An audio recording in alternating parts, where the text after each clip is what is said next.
Tai esu Aistė Balčinaitienė, medžiagų inžinierijos mokslo daktarė ir biofitos vadovė. Tai mūsų pagrindinis tikslas yra sukurti medžiagas, dažniausiai kompozitus, nanokompozitus, kurie turėtų tik augalinės kilmės medžiagas, nenaudojam jokių cheminių medžiagų, nenaudojam didelių energetinių resursų. Todėl medžiagos yra lengvai sertifikuojamos, gali būti lengvai įtrauktos į komercializavimą.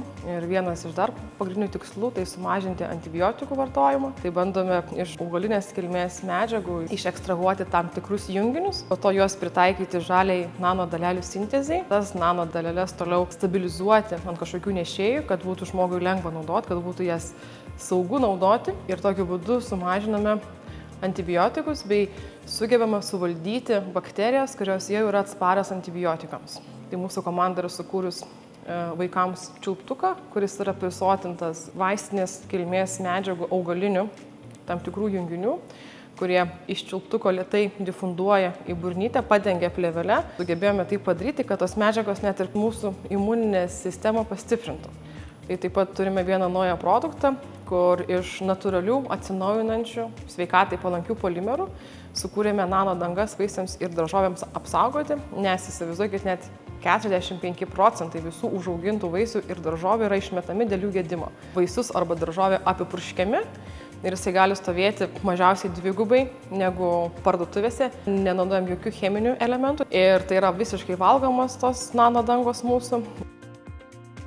Kada kalbame apie technologijų diegimą visoje maisto vertės grandinėje, yra labai svarbu pabrėžti, kad technologijų prieinamumas, finansavimo prieinamumas yra kylantis iššūkiai maisto vertės grandinėje. Todėl mes kaip Europinis skaitmeninių inovacijų centras prisidedame, konsultuojame, gelbėjame vidutinės ir mažas įmones ir padedame joms diegtis naujausias technologijas, padedame suprasti, kokių tų technologijų reikia.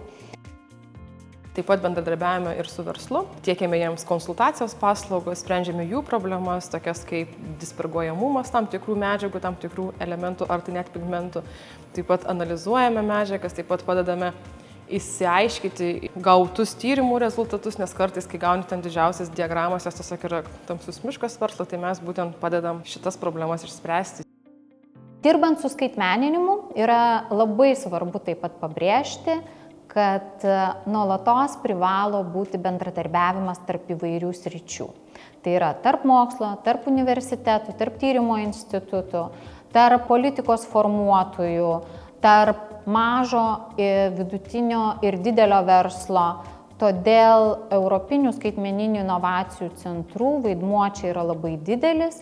Jie tampa koordinatoriumi, sujungiančiu visas žinias į vieną vietą ir iš tų žinių tuomet galima padėti ir sukurti papildomą vertę smulkiam ir vidutiniam verslui.